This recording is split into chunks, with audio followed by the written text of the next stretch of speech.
Em destaque no Panorama CBN, Alexandre de Moraes mantém prisão domiciliar de Jair Bolsonaro, mas cancela porte de arma.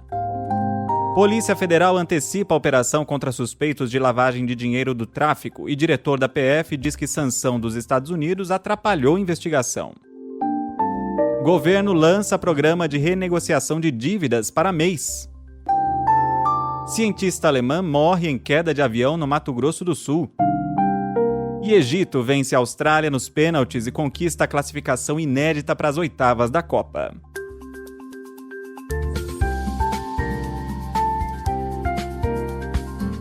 Olá para você que está aqui comigo, eu sou Leandro Gouveia e essa é a segunda edição do podcast Panorama CBN de sexta-feira, 3 de julho de 2026. Em menos de meia hora eu te conto as principais notícias do dia. O ministro Alexandre de Moraes, do STF, decidiu manter o ex-presidente Jair Bolsonaro em prisão domiciliar humanitária. A decisão era muito aguardada porque o prazo inicial de 90 dias do benefício venceu na semana passada. Moraes concluiu que não houve falta grave no episódio recente da apreensão de uma arma do ex-presidente em uma blitz.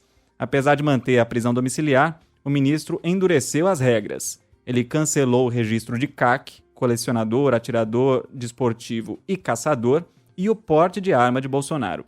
O ex-presidente agora tem 48 horas para entregar todas as 10 armas que estão no nome dele para a Polícia Federal. Se não entregar, vai voltar para o regime fechado. Bolsonaro segue proibido de usar redes sociais e celulares, ele que conseguiu o direito de ir para casa em março por causa de uma broncopneumonia. E o ministro Alexandre de Moraes também autorizou a transferência das joias sauditas apreendidas com aliados do ex-presidente Jair Bolsonaro para a alfândega da Receita Federal no Aeroporto Internacional de São Paulo, onde aconteceu o confisco. As joias estavam guardadas na Caixa Econômica Federal em Brasília.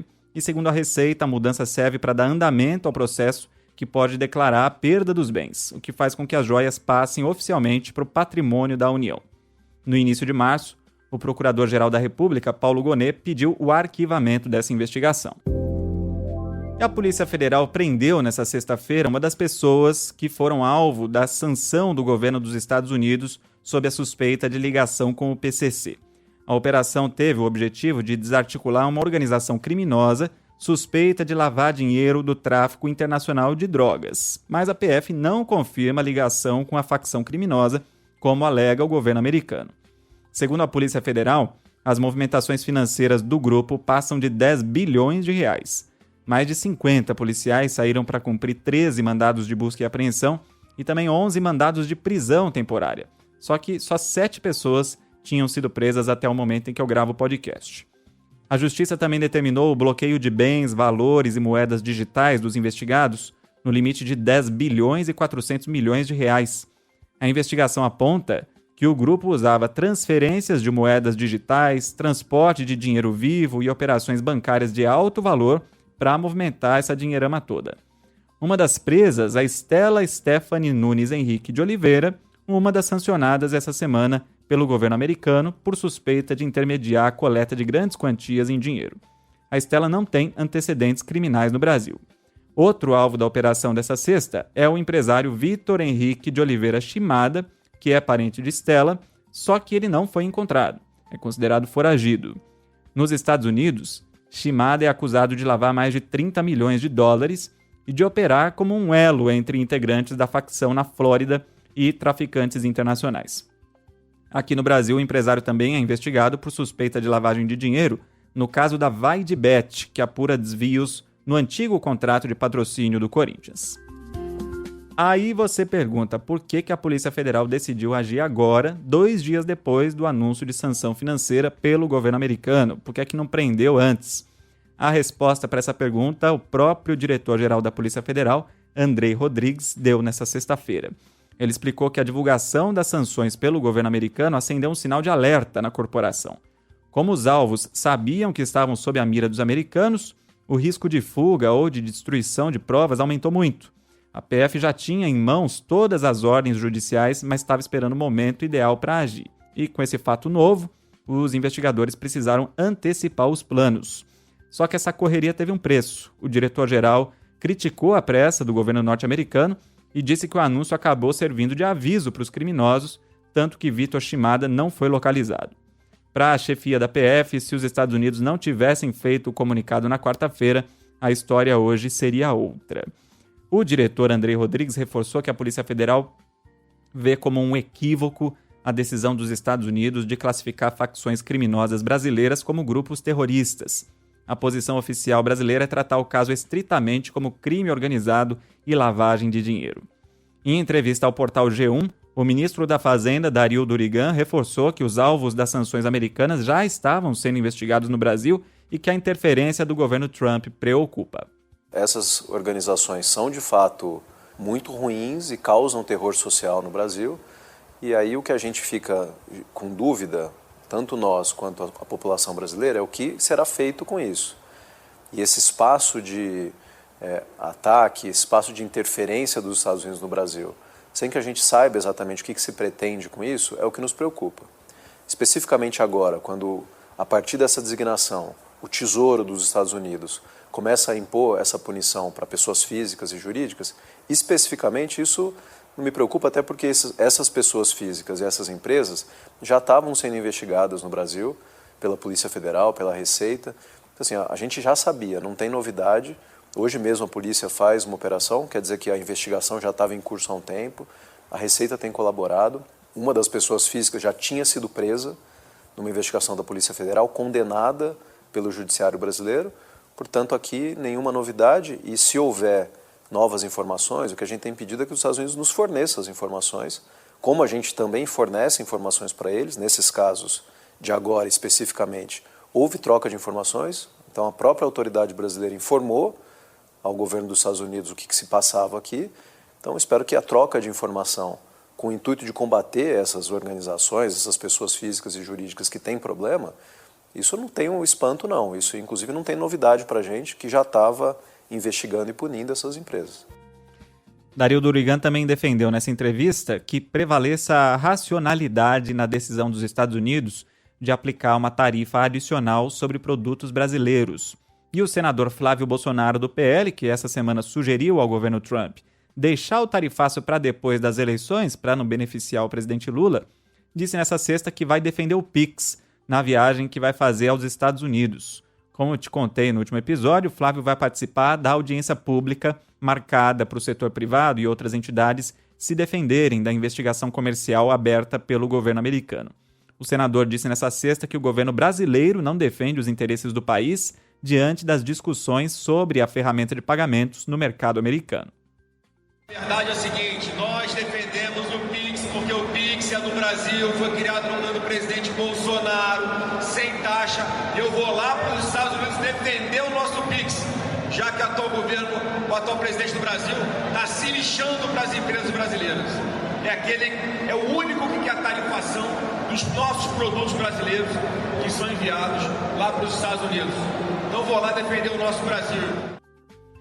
Na carta enviada ao escritório comercial americano, Flávio Bolsonaro sugeriu que o Pix não seja conectado a sistemas de pagamento de países de fora do Ocidente. Ele argumentou ainda que o sistema brasileiro não substitui os cartões de crédito e débito tradicionais e que sanções ao Pix prejudicam investimentos dos Estados Unidos. E a Polícia Federal foi às ruas também para cumprir 41 mandados de busca e apreensão contra um esquema de desvio de dinheiro público em Roraima. A operação mira fraudes na aplicação das chamadas emendas PIX nos municípios de Iracema e São Luís do Anauá. Em setembro do ano passado, essas cidades entraram na lista das 9 piores cidades do Brasil em transparência no uso das emendas PIX. E o ministro Flávio Dino do Supremo, na ocasião, determinou a suspensão do repasse para essas cidades. As emendas investigadas somam 90 milhões de reais. Esse dinheiro foi indicado por 2 deputados federais em exercício, Nicolete, do PL, e Dr. Irã, do Progressistas, pelo ex-senador Teomário Mota e pelo ministro do Tribunal de Contas da União, Jonathan de Jesus, que é ex-deputado federal. Mas todos esses políticos não são alvos das buscas. Em véspera de feriado sem negociação nos Estados Unidos, Independence Day, o principal índice da Bolsa Brasileira subiu 0,74% aos 174.070 pontos. No acumulado da semana, o Ibovespa subiu 0,45%. O dólar comercial caiu 0,76%, cotado a R$ 5,16, e o euro vale R$ 5,91, com queda de 0,72%. O governo lançou o Programa de Refinanciamento de Dívidas Tributárias para os MEIs, microempreendedores individuais. É o Desenrola MEI, que vai permitir descontos de até 70% em dívidas, limitado a R$ 20 mil por CNPJ. Como antecipou o jornal O Globo, o prazo do parcelamento é de até 145 meses ou 12 anos. O programa vai ser aberto na segunda-feira.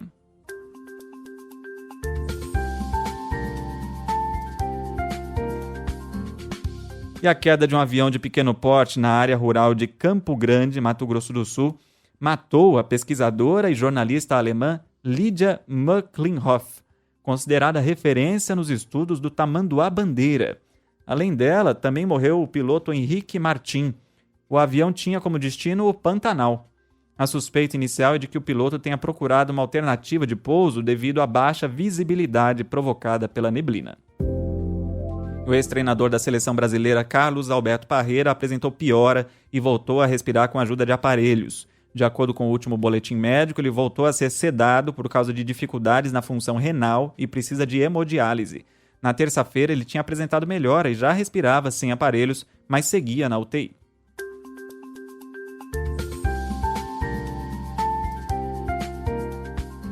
As principais autoridades do Irã e líderes estrangeiros participaram de uma cerimônia privada no início do funeral do ex-líder supremo Ali Khamenei, em Teherã. O velório acontece cerca de 4 meses depois da morte de Khamenei, aos 86 anos, em um bombardeio conjunto dos Estados Unidos e de Israel. Durante a cerimônia, diversos integrantes do governo iraniano choraram diante do caixão. Representantes de países aliados e vizinhos marcaram presença, como o primeiro-ministro do Paquistão e o vice-presidente do Conselho de Segurança da Rússia. Por outro lado, o governo do Irã não convidou nenhuma autoridade da Europa ou dos Estados Unidos. As cerimônias públicas vão começar neste sábado. O funeral vai passar por várias cidades iranianas e também pelo Iraque e deve terminar na próxima quinta-feira, dia 9 de julho. Na Venezuela, o número de mortos pelos terremotos da semana passada subiu de 2.595 para 2.645. O total de feridos chegou a 12.666. O governo venezuelano disse que mais de 6 mil pessoas foram resgatadas e 15 mil ainda estão desalojadas. O estudante brasileiro Daniel Medina busca informações do pai, Félix Tovar, de 70 anos, que ficou 2 meses no país para ver a família e tinha o plano de embarcar para o Chile e encontrar a filha justamente quando os terremotos atingiram a região. A gente tem alguns indícios de onde ele poderia estar. Tem uma padaria, por exemplo, que a gente acha que ele foi, segundo o dono da pousada que ele estava, que ele saiu um pouco antes para lá. Mas a gente também rastreou as antenas do celular dele e viu que ele pode estar num hotel. Tem um raio de sinal que indica que ele poderia estar lá também. O complexo de fazer essa busca é que a gente está sem apoio. A gente conta com a ajuda solidária mesmo de voluntários, pessoas que não são treinadas, inclusive, para fazer esse tipo de trabalho, e falta muito equipamento e ajuda em número de pessoas mesmo dedicadas a essa busca. A presidente interina Delcy Rodrigues disse que 189 edifícios desabaram completamente e que quase todos os servidores públicos do estado de La Guaira morreram. Ela rejeitou alegações de que o governo agiu com lentidão e negou que os corpos tenham sido enterrados em valas comuns. No Peru, Keiko Fujimori é oficialmente a presidente eleita. O Jurado Nacional Eleitoral confirmou a vitória nesta sexta-feira. A apuração da votação do dia 7 de junho demorou semanas e confirmou um cenário de forte polarização. Fujimori venceu o deputado de esquerda Roberto Sanches por uma diferença de apenas 49.641 votos. Ela teve 50,1% dos votos válidos contra 49,9% de Sanches, que já disse que vai protestar na Corte Internacional de Direitos Humanos. Keiko Fujimori vai assumir o cargo no dia 28 de julho para um mandato de 5 anos. Na Copa do Mundo, mais uma classificação foi resolvida nos pênaltis. Austrália e Egito empataram por 1-1 no tempo normal e o Egito levou a melhor nas cobranças por 4-2, uma classificação inédita da seleção. Ainda nessa sexta, aconteceriam depois da gravação do Panorama Argentina e Cabo Verde, às 7 da noite, e Colômbia e Gana às 10h30, fechando os últimos classificados para as oitavas de final, que já começam neste sábado. Na quinta, sem sustos, a Suíça se classificou ao vencer a Argélia por 2-0 e Portugal venceu a Croácia por 2-1 com direito a gol de Cristiano Ronaldo, o terceiro dele nessa Copa. E foi uma vitória muito polêmica porque a Croácia só teve um gol anulado já nos acréscimos, graças a um sensor na bola que foi capaz de identificar o momento exato de um toque de um jogador croata, que acabou colocando o outro jogador em situação de impedimento. Só que o toque do jogador foi no cabelo. A bola detectou. E um site croata ironizou que se ele fosse careca, a Croácia teria empatado. A seleção brasileira fez nessa sexta o penúltimo treino antes do jogo contra a Noruega no domingo. A grande novidade foi o retorno de Rafinha, que se recupera de uma lesão sofrida na partida contra o Haiti. Ele participou de exercícios de menor intensidade e não vai jogar no domingo. E a FIFA mudou o horário do jogo entre Inglaterra e México por causa da previsão de tempestades na cidade do México. A partida passou das 9 da noite de domingo para 3 da tarde. Pelo regulamento, se houver raios a menos de 13 quilômetros do estádio, o jogo tem que ser interrompido por pelo menos 30 minutos. Esse protocolo já foi usado quando o jogo entre França e Iraque atrasou mais de 2 horas na Filadélfia. Com a mudança de Inglaterra e México, o jogo do Brasil contra a Noruega, que está marcado para 5 da tarde desse domingo, também pode ter o horário alterado para 6 horas por causa do calor previsto para Nova Jersey. E especialistas também recomendam que a FIFA mude o horário de França e Paraguai no sábado, por causa do calor que pode ultrapassar os 37 graus.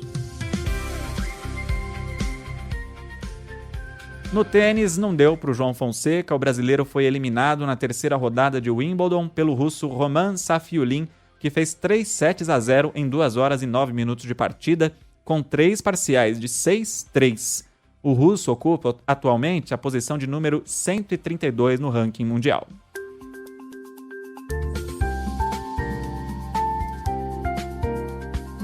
E antes da Rádio Sucupira de todas as sextas e ainda uma última notícia, convido você a mandar mensagem para o Panorama. Meu e-mail é leandro.gouveia@cbn.com.br. No Instagram é só procurar por Lê Reis Gouveia e não esquece de escrever seu nome e de onde você está ouvindo. Jaspion era um dos meus preferidos na infância. Bacana a homenagem e obrigado pela nostalgia. É o Leonardo Barcelos e ele escreve: o que era de Joinville e agora mora em São Paulo. Valeu, Leonardo. E a Carol Borges, de Cataguases, Minas Gerais, participou do último episódio sobre a vitória da Bélgica sobre Senegal e eu não tinha entendido porque é que ela disse que o marido dela estava nas nuvens. E aí ela explicou que o marido, que está trabalhando na Dinamarca, é belga. E até tinha ido dormir porque já tinha dado como ganha a partida para Senegal. Só que aí a Bélgica virou na prorrogação, né? Fez 3-2 e a Carol acordou o marido por mensagem contando dos gols. E ela finaliza aqui mandando uma declaração de amor pro marido, dizendo que os dois estão juntos há 8 anos e que ela ama o baby belga. Um abraço para vocês, viu? Viva o amor! Antes de aproveitar o fim de semana, não esquece de deixar o Panorama salvo aí na sua biblioteca do Spotify. Nessa sexta-feira, num evento no Palácio do Planalto, o presidente Lula mostrou o dedo do meio ao defender a ampliação do acesso a tratamentos de qualidade para pessoas de baixa renda. Ele falou: precisamos acabar com essa ideia de que o pobre não gosta de coisa boa. Aqui para eles! E mostrou o dedo. Ele anunciou investimentos em saúde, educação e habitação no limite do prazo para pré-candidatos participarem de inaugurações de obras públicas. E na corrida contra o relógio, vale até chegar antes da água do rio passar pelo túnel da transposição do Rio São Francisco e abrir linha de metrô incompleta, no caso do governador de São Paulo, Tarcísio de Freitas. E isso é assunto para a Rádio Sucupira.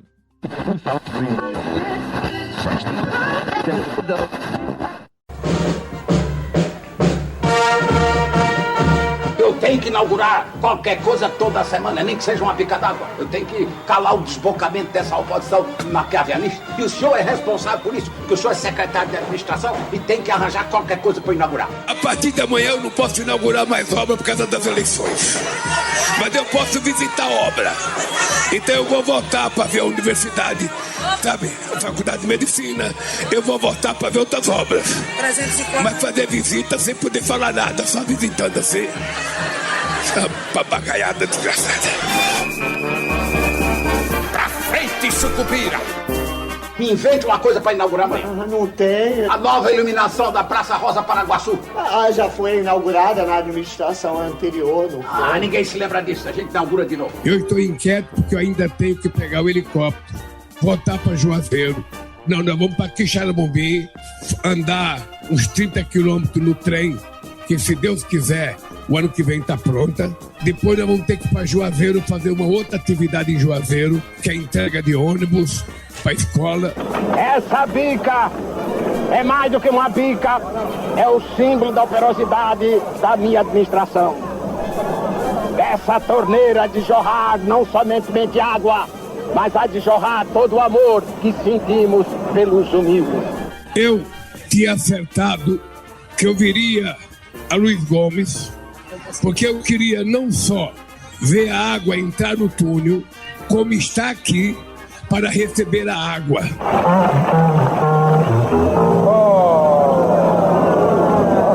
Cadê a água? Eu não sei o que aconteceu. Será que não ligaram? E houve um erro de cálculo, e esse erro de cálculo fez com que eu chegasse aqui e a água ainda não chegou. Mas eu já passei por ela ali no caminho de helicóptero.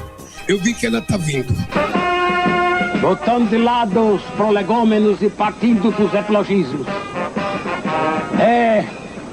Com a alma lavada nas águas detergentes do dever cumprido e enxaguada com o sabão da consciência, eu declaro inaugurado o Palácio Municipal. Quando eu venho na Bahia inaugurar mais um hospital, numa demonstração de que a gente pode fazer com que o povo tenha melhores condições de vida.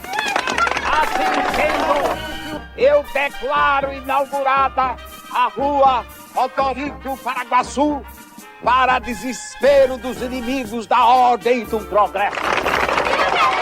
A gente está entregando essa obra. Vamos, fazer a operação de João Paulo, primeira perdiz. E aí, final do ano, a gente vai estar operando. Linha 6 saindo do papel. Hoje, 6 estações entregues. Será que isso é um presságio do Hexa? Coincidência? Eu prefiro acreditar que não. Entrego a vocês a praça renovada e devidamente mobiliada com bancos que farão a delícia do lazer sucupirano. Não conheço, Cadu. Não conheço essa pessoa que vocês estão gritando o nome. Não sei se é daqui. Mas já que vocês querem gritar, gritem. Eu quero que vocês respondam com voto, com voto, com voto. Resolvemos fazer uma pesquisa para saber se o povo de Sucupira sabe votar. Mulher vota estatisticamente muito mal. Principalmente mulheres solteiras. Mulheres casadas, em geral, tendem a acompanhar o voto do marido. A exploração da mulher pelo homem é coisa que vai de desencontro às filosofias do grande Abraham Lincoln. E eu pretendo manter essa filosofia na minha administração. Para trás-mente, essas coisas podiam acontecer em Sucupira. Para frente-mente, não vai encontrar mais.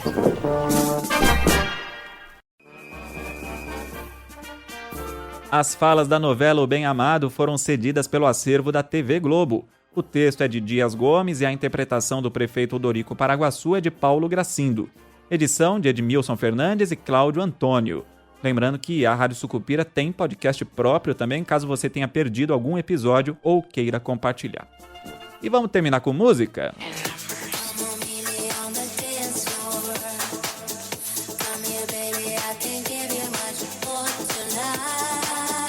É o assunto dessa sexta-feira no mundo da música, o novo álbum da rainha do pop Madonna. É o álbum Confessions 2, que tem 16 faixas, 1 hora e 3 minutos de duração. Essa que a gente está ouvindo é I Feel So Free, Eu Me Sinto Tão Livre, que ela já tinha lançado como single em abril.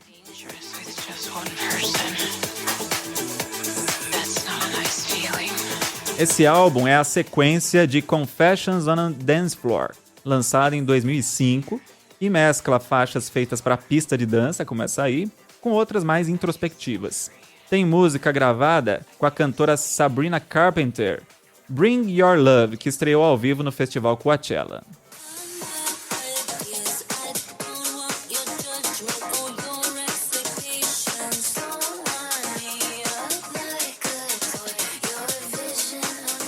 Tem uma das músicas também que parece fazer referência ao ator Champagne, com quem Madonna foi casada entre 85 e 89.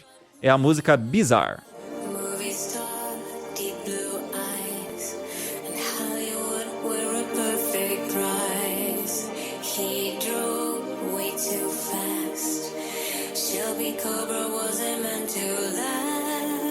A letra descreve um astro de cinema com intensos olhos azuis que ela retrata como alguém que se sentia ameaçado pela enorme exposição midiática de sua parceira e que, segundo a música, nunca esteve disposto a dividir o tapete vermelho. O álbum ainda tem referências ao ressentimento dela com a madrasta, que morreu em 2024, a grave crise de saúde que ela enfrentou em 2023, quando foi para a UTI. Tem homenagem ao irmão Christopher Ciccone, que morreu em 2024, e participação da filha Lourdes Leon. E é legal o álbum que parece que é uma coisa só, as músicas parece que não terminam, elas vão emendando uma na outra, tá bem interessante, viu? Vamos terminando assim, então, com a Madonna, este episódio do Panorama. A produção e o roteiro foram feitos por mim, Leandro Gouveia, e a edição e a sonorização por Anderson Wendel, o Tico. A próxima edição do Panorama chega às plataformas por volta das 7 da manhã de segunda-feira com Pedro Bonenberger durante as férias de Bianca Santos. Bom fim de semana e bom jogo do Brasil!